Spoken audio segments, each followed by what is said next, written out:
Hello, bachcho. Let's see this question. The question says, Peace Treaty of Versailles contained dash proposals for Germany. Options are very beneficial, encouraging, harsh and humiliating, contradictory.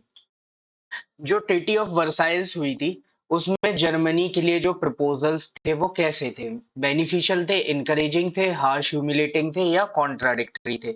So correct answer is C, harsh and humiliating.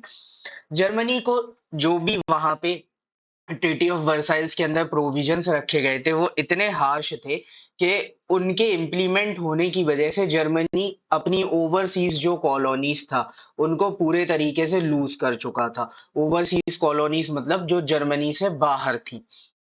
1/10 of population अब उसका part नहीं थी, उन पे दूसरे देशों ने कब्जा कर लिया था। 13% उसकी टेरिटरी वो लॉस कर चुका था। 75% जो उसके आयरन के रिसोर्सेज थे या जो आयरन था उस पे कब्जा कर लिया गया था। ऐसे ही 26% कोल। और ये सारी चीजें उसको किसको देनी पड़ी? तो फ्रांस, पोलैंड, डेनमार्क और लिथुनिया, ये कंट्रीज थी, इनमें ये सारी चीजें बांटी गई। इसके अलावा जर्मनी पे 6 बिलियन यूरो का फाइन भी लगाया गया। क्यों लगाया गया? क्योंकि ऐसा बोला गया कि जर्मनी ने वॉर स्टार्ट किया था, तो जर्मनी को फोर्स किया गया कि ये 6 बिलियन यूरो भी पे करेंगे एज अ वॉर कंपेंसेशन।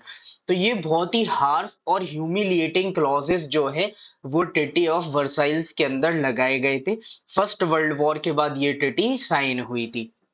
तो जर्मनी की जो पॉपुलेशन है उसके लिए ये जो क्लॉजेस थे ये बहुत ही ज्यादा हार्श एंड ह्यूमिलिएटिंग क्लॉजेस थे।